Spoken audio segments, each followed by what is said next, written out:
শেষ হলো একটি কর্মমুখর সপ্তাহ। গেল 5 দিনে চলতি সপ্তাহের ব্যক্তি, প্রতিষ্ঠান, রাষ্ট্রের প্রাপ্তিযোগ ও ব্যয়ের লেনদেন হিসেব শেষে ভাগশেষে থাকলো কি? এসব জানাতে আমাদের আয়োজন ভাগশেষ। পুরো আয়োজনের সঙ্গে আছি আমি Sajid Arafat.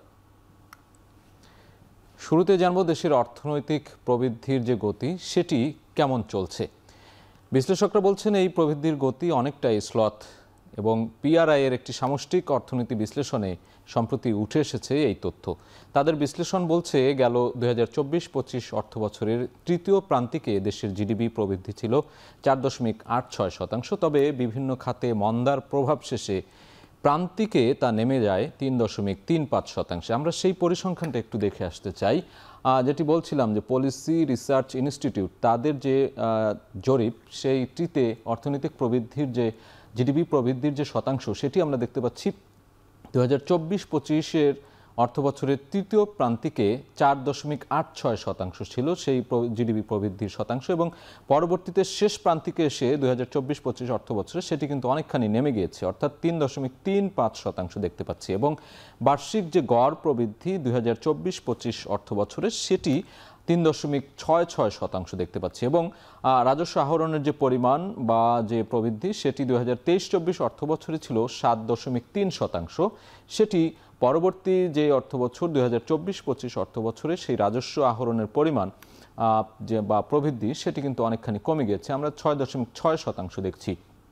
Policy research institute সাম্প্রতিক সময়ে এই তথ্যগুলো জানিয়েছে। এবং আমরা প্রবৃদ্ধির যে গতি হ্রাস পেয়েছে বা মন্থর গতিতে চলছে সেটি আসলে কেন, সেটি সেখানে পিআরআই বেশ কিছু পর্যবেক্ষণ দিয়েছে। সেই পর্যবেক্ষণগুলো আমরা একটু দেখতে চাই। বিনিয়োগ না বাড়লে অর্থনীতির গতি স্লথ থাকবে, অর্থাৎ বিনিয়োগ বাড়ছে না বা বিনিয়োগ না বাড়ার কারণে এই অর্থনীতির যে গতি স্লথ বা মন্থর গতি সেটি থাকবে বলছে তারা এটি আশঙ্কা করছে এবং বিনিয়োগ বাড়ানোর পক্ষে কিন্তু তারা মত দিয়েছে। এবং সুদের হার কমিয়ে বিনিয়োগ বাড়ানো, যেটা বলছিলাম যে সুদের হার কমানোর পাশাপাশি বিনিয়োগ বাড়ানোর যে প্রক্রিয়া সেই প্রক্রিয়ায় তারা পরামর্শ দিয়েছে। এবং ব্যাংক খাতে দুর্বলতা, খেলাপি ঋণ 4.2 ট্রিলিয়ন তারা বলছে। এই যে পর্যবেক্ষণ তাদের, এই সব কারণেই কিন্তু প্রবৃদ্ধির যে গতি সেটি কিন্তু ধীরে ধীরে কমছে। এবং সংকোচনমূলক মুদ্রানীতি শিথিল করা, অর্থাৎ বাংলাদেশের যে মুদ্রানীতি রয়েছে বর্তমানে সেটি সংকোচনশীল তারা বলছে এবং সেটিকে শিথিল করার কথা বলছে। এবং জিডিপির অনুপাতে রাজস্ব আদায় 6.6%, যা অনেক কম। অর্থাৎ এই যে জিডিপির অনুপাতে রাজস্ব যে আদায় সেটি অনেকখানি কম বলছে। এবং বিভিন্ন অন্যান্য দেশের তুলনায় আমাদের উপমহাদেশের যে দেশগুলো রয়েছে তাদের তুলনায় বাংলাদেশের সেটি অনেকখানি কম, মাত্র 6.6%। এটি পিআরআই অর্থাৎ পলিসি রিসার্চ ইনস্টিটিউট তারা এই গবেষণা জানিয়েছে। সরকারের কাছে 7,000 কোটি টাকার সুদমুক্ত ঋণ চায় 9টি শিল্প প্রতিষ্ঠান। গেল কয়েক মাসে শ্রম ও কর্মসংস্থান মন্ত্রণালয়ে বেশ কিছু আবেদন পড়েছে। এর মধ্যে রয়েছে যমুনা গ্রুপ, ইফাদ গ্রুপ সহ বেশ কিছু নামকরা প্রতিষ্ঠান। গত ফেব্রুয়ারিতে কেন্দ্রীয় তহবিল থেকে বেক্সিমকোকে 525 কোটি টাকা সহায়তা দেওয়ার পরই এ ধরনের আবেদন বেড়েছে বলে মনে করা হচ্ছে। আমরা একটু সেই তালিকাটা দেখতে চাই, কোন কোন শিল্প প্রতিষ্ঠান, অর্থাৎ 9টি শিল্প প্রতিষ্ঠানের কথা বলছিলাম, তারা কে কত পরিমাণ টাকা চেয়েছে, সুদমুক্ত ঋণ চেয়েছে সেটি আমরা দেখতে চাই। যমুনা গ্রুপ রয়েছে শুরুতেই 3,000 কোটি টাকা তারা চেয়েছে সুদমুক্ত ঋণ। পরবর্তীতে দ্বিতীয় নম্বরে আমরা দেখছি দেশবন্ধু গ্রুপ, তাদের চাওয়ার পরিমাণ 2,000 কোটি টাকা। এবং ইফাদ গ্রুপ রয়েছে তৃতীয় অবস্থানে, 850 কোটি টাকা তারা চেয়েছে। র্যাঙ্কস গ্রুপ রয়েছে পরবর্তী অবস্থানে, 750 কোটি টাকা চেয়েছে তারা। নাইটিঙ্গেল গ্রুপ তারা 500 কোটি টাকা চেয়েছে। জেএস লিঙ্ক 50 কোটি টাকা চেয়েছে। এই তালিকায় রয়েছে RH ডেনিম, তারাও কিন্তু 50 কোটি টাকা চেয়েছে। TNZ গ্রুপ রয়েছে পরবর্তীতে, তারা 40 কোটি টাকা চেয়েছে।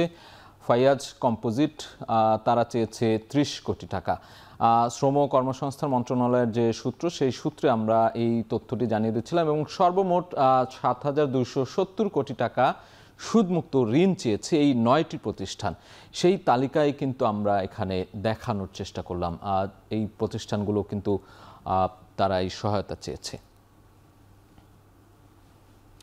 এবারে স্বর্ণের বাজারের দামের খবর জানবো। বিশ্ববাজারে দাম কমার প্রভাবে দেশেও কমতে শুরু করেছে স্বর্ণের দাম। 4 দফায় দাম কমলেও আবারও কিন্তু দাম বেড়ে 2 লাখ ছাড়িয়েছে। গতকালকেই এই নোটিশটি দেয়া হয়েছে দাম বাড়ার, যেটি কার্যকর হচ্ছে আজকে থেকে, অর্থাৎ আজকে বৃহস্পতিবার, সপ্তাহের শেষ দিন। এ নিয়ে বলা হচ্ছে যে এই বছর চলতি বছর ৭১ বার দাম সমন্বয় করা হয়েছে স্বর্ণের। আমরা সেই তালিকাটা দেখে আসতে চাই। দাম বাড়া কমার যে বিষয়গুলো চলছে বেশ কিছুদিন ধরে আমরা দেখছি স্বর্ণের দাম ভরি প্রতি আমরা ২২ ক্যারেটের দাম দেখছি নতুন যে দর, যেটি ৪ বার কমানোর পর আবারও বাড়ানো হয়েছে, সেখানে দাম দেখছি ২,০২,৭০৯ টাকা ভরি, যেটি ২২ ক্যারেটের, এবং ২১ ক্যারেটের যে স্বর্ণ সেটির দাম দেখছি আমরা ১,৯৩,৫০৬ টাকা। ১৮ ক্যারেটের যে স্বর্ণ সেটির দাম আরও কিছুটা কম, ১,৬৫,৬৬২ টাকা। সনাতন যে পদ্ধতি বা সনাতন যে স্বর্ণের দাম সেটি আমরা দেখছি ১,৩৭,৮৪৫ টাকা। বাংলাদেশ জুয়েলার্স যে অ্যাসোসিয়েশন রয়েছে বাজুস, তাদের যে তথ্য সেই তথ্যে আমরা এই গ্রাফটি দেখাচ্ছি। এবং পরবর্তীতে একটু দেখতে চাই রূপার দাম কেমন। আসলে আমরা স্বর্ণের দাম নিয়ে অনেক কথা বলি সবসময়, কিন্তু রূপার দামটি অনেকাংশেই আড়ালেই থেকে যায়। রূপার দামটাও একটু দেখতে চাই। ২২ ক্যারেট রূপা ৪,২৪৬ টাকা ভরি, ২১ ক্যারেটের রূপার দাম ৪,০৪৭ টাকা ভরি, এবং ১৮ ক্যারেটের যে রূপা সেটির দাম দেখছি আমরা ৩,৪৭৬ টাকা, এবং সনাতন যে রূপা রয়েছে সেটির দাম দেখছি আমরা ভরি প্রতি ২,৬০১ টাকা।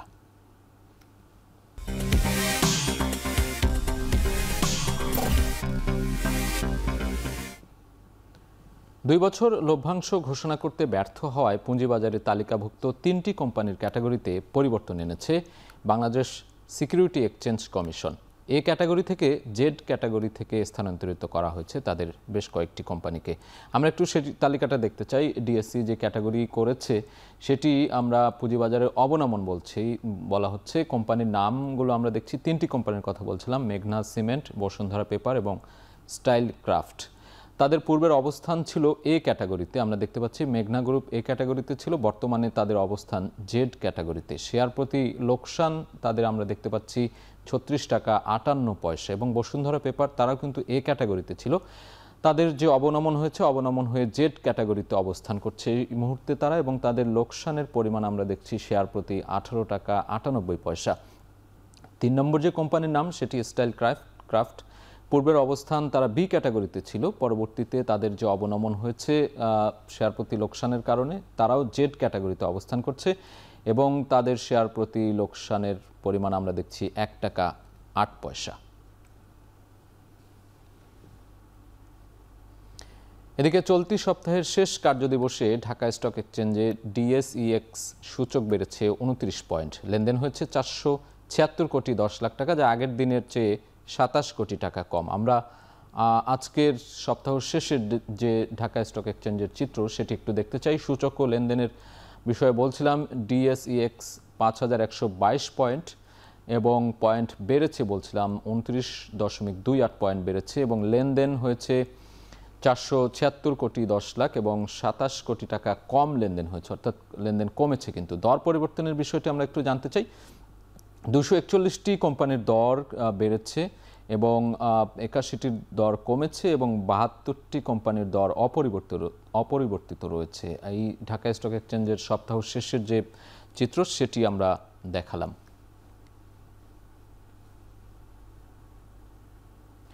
চট্টগ্রাম স্টক এক্সচেঞ্জে সিএএসপিআই সূচক বেড়েছে ১২.৫৫ পয়েন্ট। লেনদেন হয়েছে ১৪ কোটি ৮৯ লাখ টাকা, যা আগের দিনের চেয়ে কমেছে ৩ কোটি ৬৭ লাখ টাকা। সিএসসি অর্থাৎ চট্টগ্রাম স্টক এক্সচেঞ্জের যে চিত্র সেটি আমরা দেখব। এক নজরে সপ্তাহ শেষে কি অবস্থায় তারা রয়েছে। সূচক ও লেনদেনের কথা বলছিলাম। সিএএসপিআই ১৪,২৮৬ পয়েন্ট এবং পয়েন্ট বেড়েছে আমরা দেখছি ১২.৫৫, যেটি বলছিলাম, এবং লেনদেনের পরিমাণ ১৪ কোটি ৮৯ লাখ। লেনদেন কমেছে আমরা দেখছি আগের দিনের তুলনায় ৩ কোটি ৬৭ লাখ ৪৯ হাজার টাকা কমেছে। এবং দর পরিবর্তনের বিষয়টি যদি জানাতে চাই, ১০৫টি কোম্পানির দর বেড়েছে, ৬৪টি কোম্পানির দর কমেছে এবং ৩০টি কোম্পানির দর অপরিবর্তিত রয়েছে।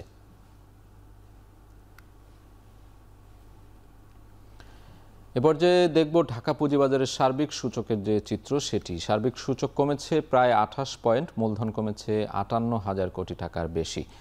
এক নজরে আমরা দেখে আসতে চাই পুরো সপ্তাহ জুড়ে কেমন ছিল ঢাকা স্টক এক্সচেঞ্জ। যদি ২৬ তারিখ থেকে শুরু করি, সপ্তাহের শুরুতেই ৫,১২৬ ডিএসইএক্স যে সূচক, সেই সূচকের পরিবর্তন আমরা দেখছি -22.৫ 9.1। লেনদেন হয়েছে 461,55,00,000 টাকা এবং বাজার মূলধন সপ্তাহ শেষে আমরা দেখছি 7,36,000 কোটি টাকা। 27 অক্টোবরের চিত্র দেখতে চাই, 5,086 পয়েন্ট ছিল এবং সূচকের পরিবর্তন ঋণাত্মক -40.12। লেনদেনের পরিমাণ দেখছি আমরা 394,18,00,000 টাকা, বাজার মূলধন 6,99,000 কোটি টাকা। 28 অক্টোবরে আমরা দেখছি 5,084 সূচক এবং সূচকের পরিবর্তন এখানেও আমরা মাইনাস দেখছি -2.72 এবং লেনদেনের পরিমাণ 451,37,00,000 টাকা। 29 অক্টোবরে আমরা সূচকের পরিমাণ দেখছি কিছুটা বেড়েছে 5,092, সূচকের পরিবর্তন আমরা দেখছি এখানে 8.26 এবং লেনদেনের পরিমাণ অনেকটাই বেড়েছে দেখছি 503,64,00,000 টাকা, বাজার মূলধন 6,97,000 কোটি টাকা। 30 অক্টোবর অর্থাৎ সপ্তাহ শেষে 5,122 সূচক আমরা দেখছি এবং সূচক পরিবর্তন 29.82, লেনদেন হয়েছে 476 কোটি টাকা, যেটি 29 তারিখের চেয়ে কম দেখতে পাচ্ছি আমরা, যেটি জানাচ্ছিলাম এর আগেও, এবং বাজার মূলধন 6,99,000 কোটি টাকা।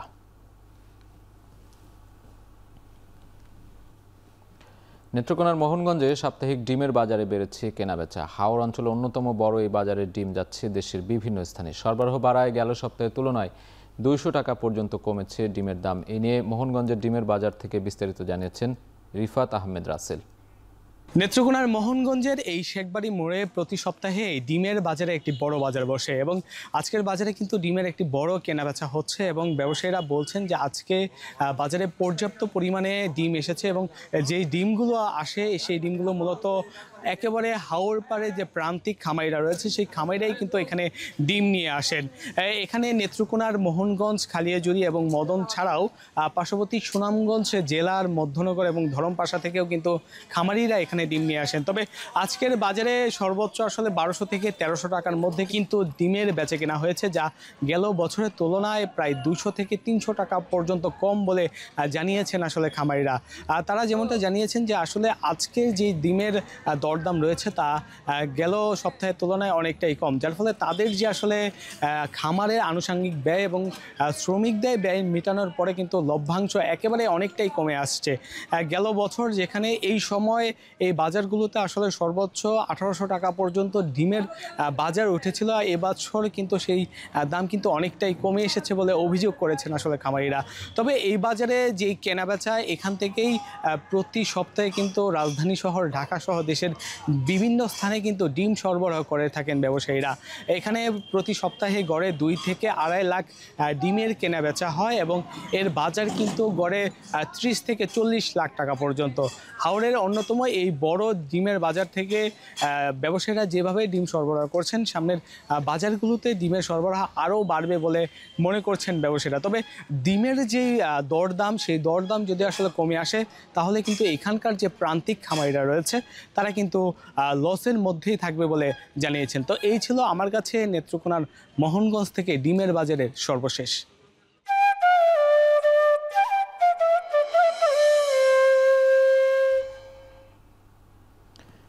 গেল 15 দিনের ব্যবধানে চাঁপাইনবাবগঞ্জের সোনা মসজিদ স্থলবন্দর দিয়ে ভারত থেকে পণ্য আমদানি বেড়েছে। এতে স্বস্তিতে রয়েছে ব্যবসায়ীরা।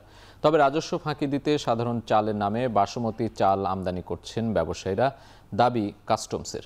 বিস্তারিত জানাতে সোনা মসজিদ স্থলবন্দর থেকে যুক্ত হচ্ছেন সহকর্মী সোহান মাহমুদ। সোহান আমাদের সাথে যুক্ত আছেন। সেখানে বলছিলাম যে আমদানির পরিমাণ বেড়েছে, কি আমদানি হচ্ছে এবং আমদানির পরিমাণ বেড়ে যাওয়ায় সেখানকার মানুষের যে বিষয়গুলো সেটি সার্বিক পরিস্থিতিটি জানাবেন আমাদের সেখানকার। বেশ কিছু পণ্য আমদানি বেড়েছে।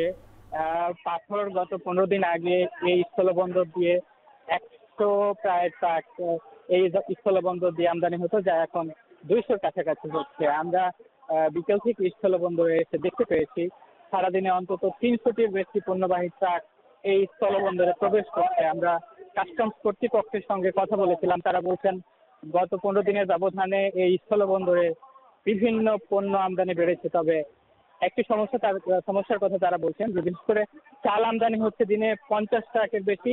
তবে মূলত সাধারণ চালের আড়ালে এখানকার ব্যবসায়ীরা বাসমতি চাল আমদানি করছেন। তারা মূলত গত বৃহস্পতিবারে এই স্থলবন্দরে এসে প্রায় 80 মেট্রিক টন চাল জব্দ করেছে। এগুলো আসলে পরীক্ষাগারে পাঠানো হয়েছিল নমুনা সংগ্রহ করে, সেখান থেকে তারা এগুলো বাসমতি চাল এটি নিশ্চিত করেছেন। আমরা এখানকার পানামা পোর্ট লিমিটেডের কর্মকর্তাদের সঙ্গে কথা বলেছিলাম, তারা বলছেন 7 থেকে 15 দিন আগে এই স্থলবন্দরে 1 থেকে 200টি ট্রাক পণ্যবাহী ট্রাক এই স্থলবন্দরে প্রবেশ করতো, যা এখন 300-র বেশি ছড়িয়ে গেছে। তাই ব্যবসায়ীরা বলছেন তাদের সুদিন ফিরে এসেছে। কাস্টমস এবং সোনামুখী স্থলবন্দর কর্তৃপক্ষ তাদের সহায়তা করলে তারা লাভবান হবেন।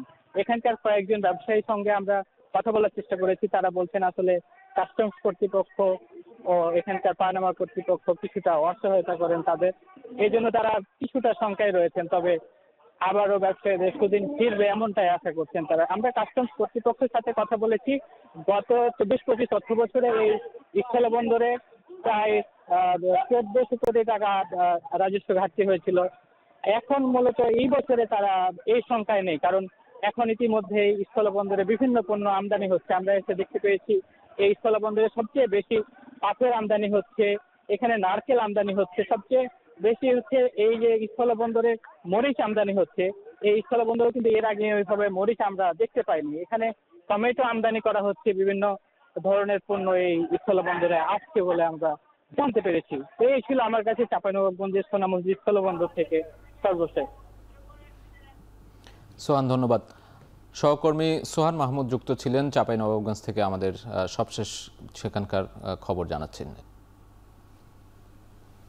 দর্শক, শেষ করছি এ সপ্তাহের ভাগশেষ। এখন টেলিভিশন ওয়েবসাইটে দেখতে ভিজিট করুন www.ekhon.tv। এছাড়া ফেসবুকে দেখতে ভিজিট করুন www.facebook.com/tv.ekhon। এছাড়া ইউটিউবে দেখতে ভিজিট করুন youtube.com/c/ekhon tv।